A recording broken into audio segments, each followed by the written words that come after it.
তুমি দেখো কি সুন্দর ঘুমিয়ে রয়েছে। সারাদিন ঘুরে ঘুরে বেড়াবে, বাড়ির ভেতরেই কিন্তু ঘুরে বেড়াবে, দূরে কোথাও যাবে না। আর এই যে এখন ঠিক সন্ধে হয়েছে, সন্ধে হলে ঠিক টাইমলি ও ঘরে চলে আসবে, এসেই আমাদের বিছানায়, যেখানে বিছানা ছড়ানো ছিটানো দেখবে সেখানে একদম ঘুমিয়ে পড়বে। আর এই ঘুম একদম ঠিক 10টা 10:30 বাজবে, তখন উঠবে। উঠে ঠিক মানে ওইটা ওর খাবার টাইম।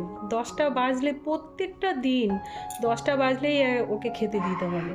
খাবার দিলে পরে খেয়ে দিয়ে একটুখানি বাইরে যাবে, বাইরে থেকে এসে ওই যে শোবে, ওই শোয়া সকালবেলা 8টা। মানে অফিসার মানুষ উনি, সকাল 8টা 8:30 এই টাইমে ঘুম থেকে উঠবেন। আর এই যে ইনি, এনাকে তো নিতে চায় না শুতে, ইনি এখন চুপটি করে আস্তে আস্তে গিয়ে ওর গায়ের ওপরে শুয়ে রয়েছে।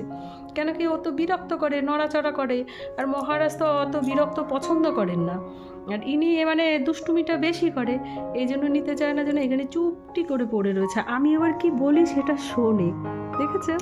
ও মিছরি, মিছরি, মিছরি বুড়ি এটা। মিছরি বুড়ি এখন শুয়ে রয়েছে, এখন ঘুমিয়ে থাকবে মিছরিও।